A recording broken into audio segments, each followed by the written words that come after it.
A little over a year ago, we moved to the Philippines from California, USA.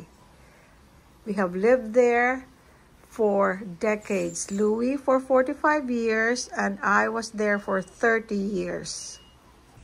Dahil pareho na kaming retired, dito na kami nanirahan sa Pilipinas for good. Malapit sa aming bahay ay meron kaming garden. So, dyan ang bahay namin. Papasok ka lang dito. Yan, wishing well na fountain. Pero hindi niya ka-on right now. Kasi nilinis kahapon ni Louie Boy. Ayan ang ating garden, guys.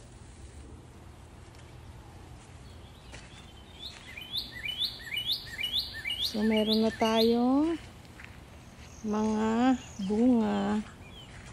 We have string beans.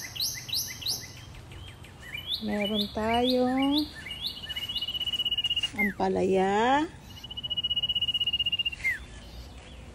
Meron tayong upo. Ayan. Meron tayong blue ternate. Pwede mo ilagay yan sa mainit na tubig.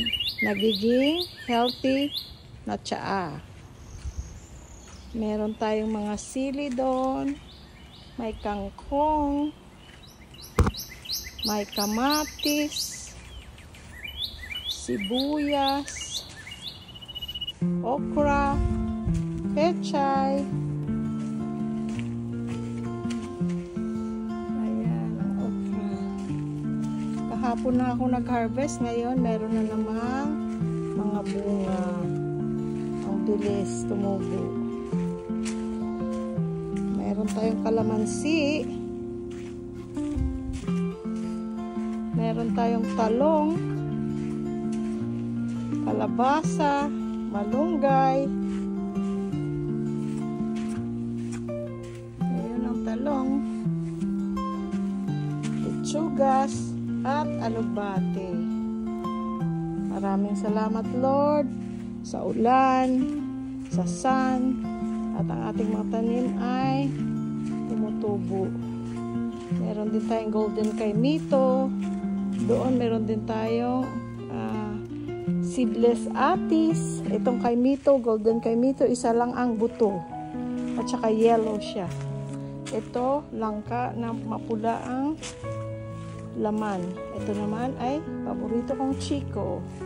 So yan guys, ang ating garden. Ayan ang ating bahay. Dito ang garden. At ayan ang ating kubo. Welcome kayo guys dito.